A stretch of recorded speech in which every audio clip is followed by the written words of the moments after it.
तो मैं एक तरफ लिख देता हूं हेल्पिंग वर्ब और एक तरफ लिख देता हूं वर्ब के फॉर्म्स।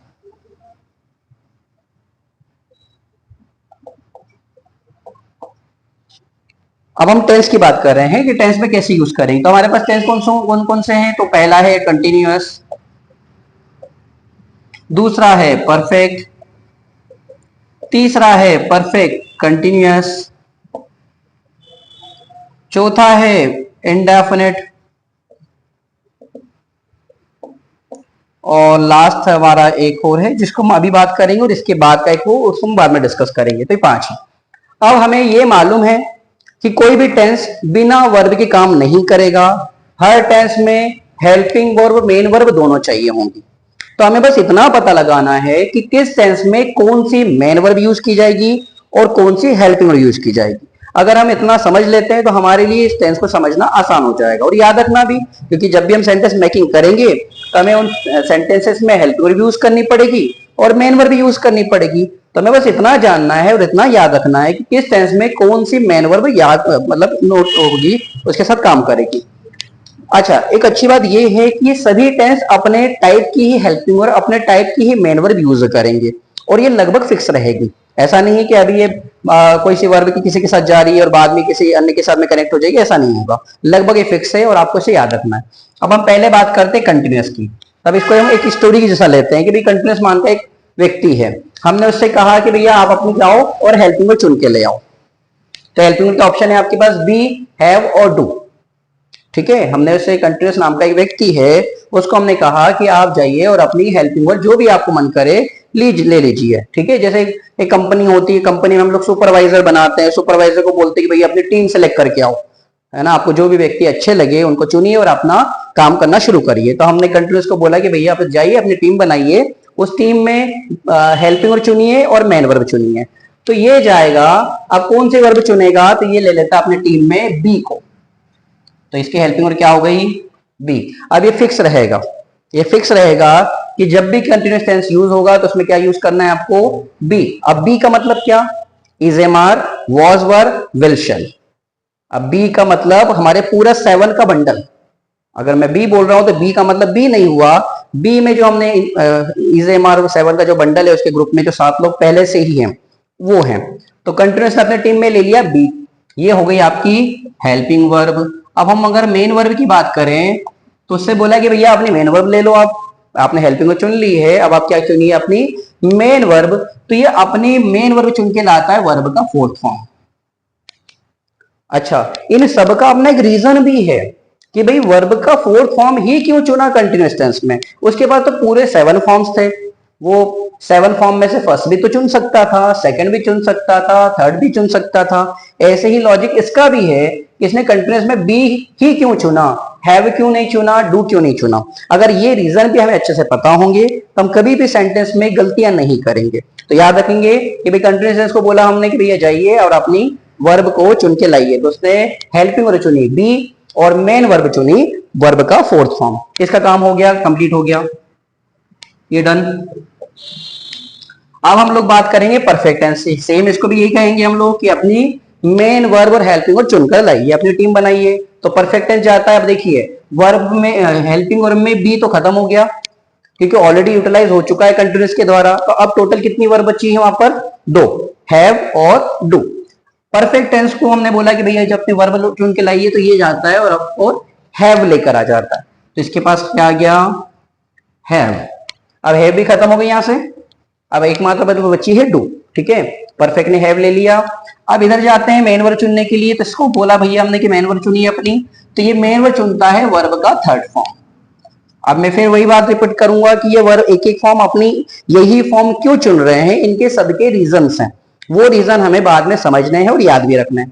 तो परफेक्ट टेंस ने हेल्पिंग वर्ब चुनी है हैव और मेन वर्ब चुनी है 3rd फॉर्म। ये फिक्स हैं और याद रखने योग्य हैं।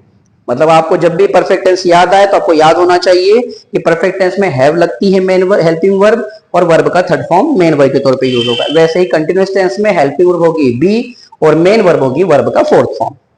अब आगे आते हैं हम लोग, ये कंप्लीट हो गया। इसके बाद में हम लोग बात करें परफेक्ट कंटिन्यूअस टेंस की। तो परफेक्ट कंटिन्यूअस में भी सेम वही प्रोसेस, हम इससे बोल रहे हैं कि जाइए अपनी टीम बना के लाइए और अपनी मेन वर्ब और हेल्पिंग वर्ब चुनिए। अब परफेक्ट कंटिन्यूअस जाता है अपनी मेन वर्ब अपनी हेल्पिंग को ढूंढने के लिए, तो यहाँ पे ढूंढता है बी को, तो बी तो होता ही नहीं है। हैव देखता है, हैव भी नहीं होता। टोटल यहाँ पर उसकी वर्ब है डू। जैसे मैंने बोला कि हर टेंस अपनी प्रकृति के अनुसार ही वर्ब का चयन करेगा, तो इसको इसकी प्रकृति के अनुसार वर्ब नहीं मिलती, तो ये डू होने के बावजूद भी खाली लौट आता है। ठीक है, फिर जाता है सिलेक्शन करने के लिए मेन वर्ब का, तो मेन वर्ब में देखता है कि यहाँ पर थर्ड फॉर्म और फोर्थ फॉर्म तो है ही नहीं,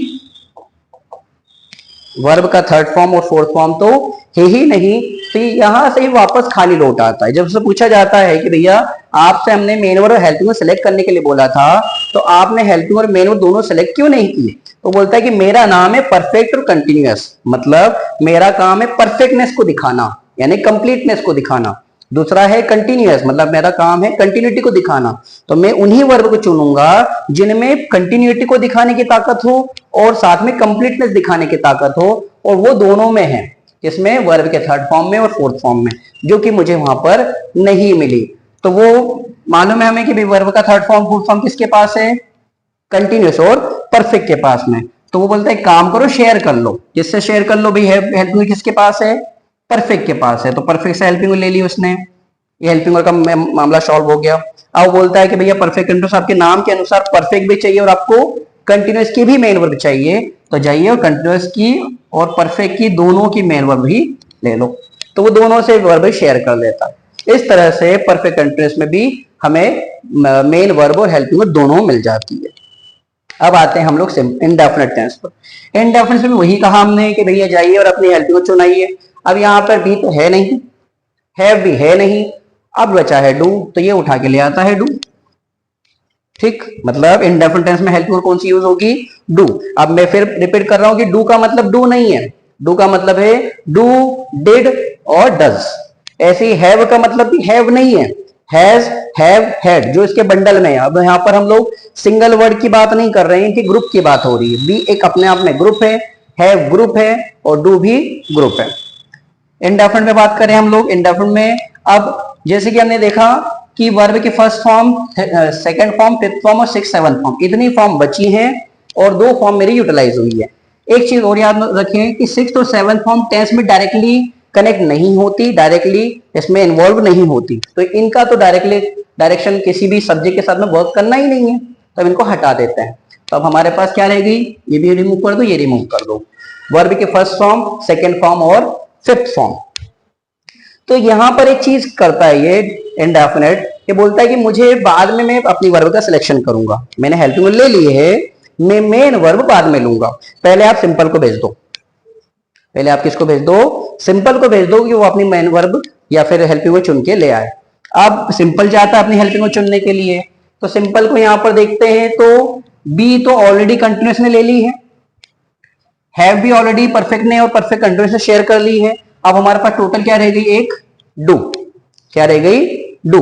अब डू भी रह कहां गई, डू भी ऑलरेडी ले चुका है इंडेफिनिट। इन शॉर्ट यहां पर कोई भी हेल्पिंग वर्ब नहीं बची है, टेंस हमारे पास रह गया है सिंपल और हेल्पिंग वर्ब यहां पर बची ही नहीं। अब ऐसा कोई सेंटेंस हो ही नहीं सकता, ऐसा कोई टेंस हो ही नहीं सकता जिसमें हेल्पिंग वर्ब मेन वर्ब ना हो।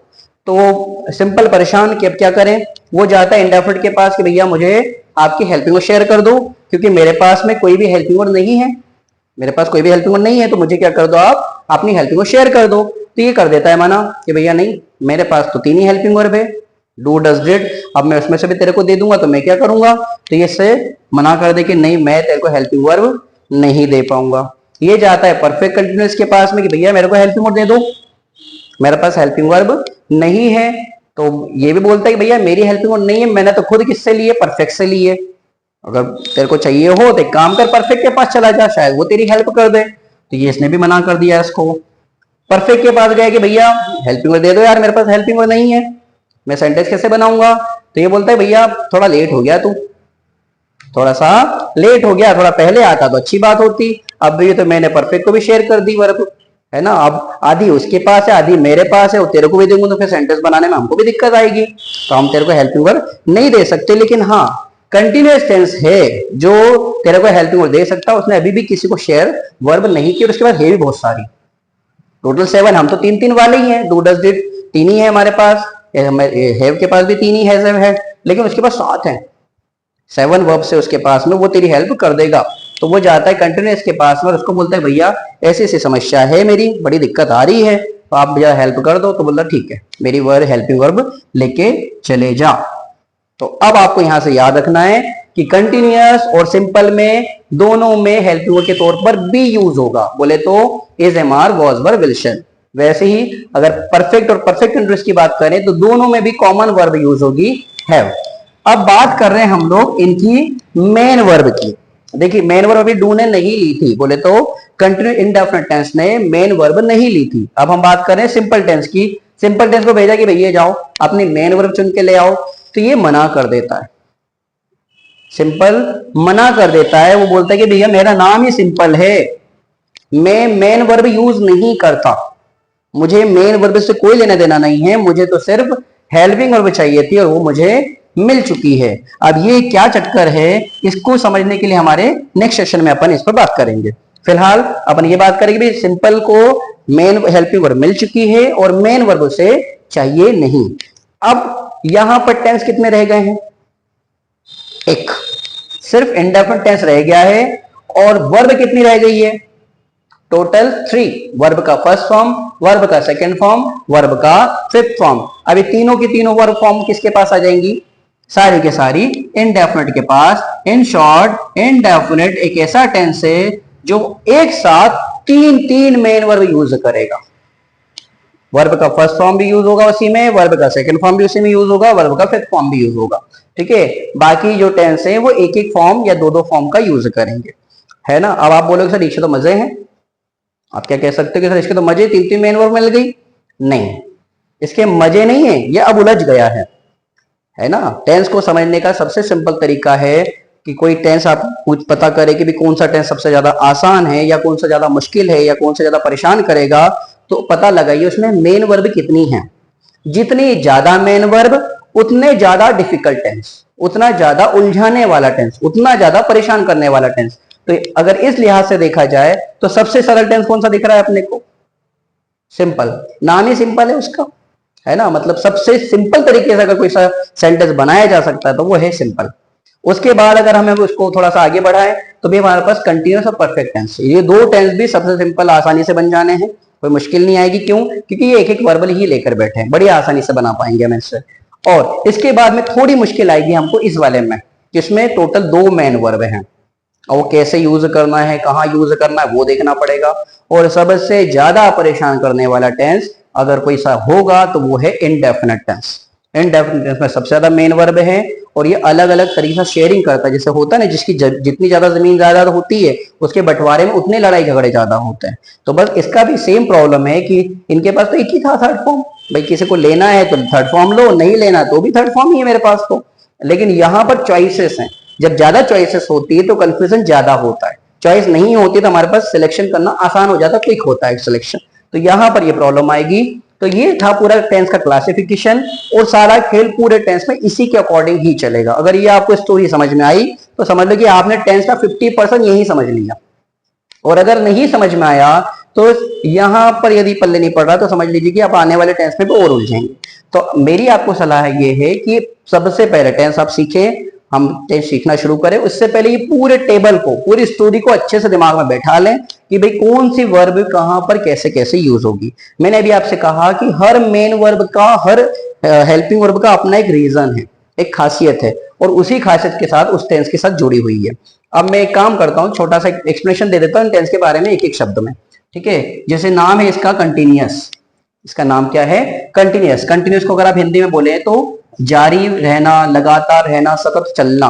तो ऐसा टेंस जो सततता को बताए, जो जारीपन को बताए, जो रेगुलरिटी को बताए, जो नियमितता को बताए, उसे बोलेंगे हम लोग कंटिन्यूअस। यानी ऐसे सेंटेंसेस को हम लोग किसमें रखेंगे, कंटिन्यूअस में। ऐसे ही परफेक्ट मतलब ऐसा टेंस जिसमें काम की पूर्णता हो। अगर काम की पूर्णता बताई जाए तो वो टेंस है परफेक्ट।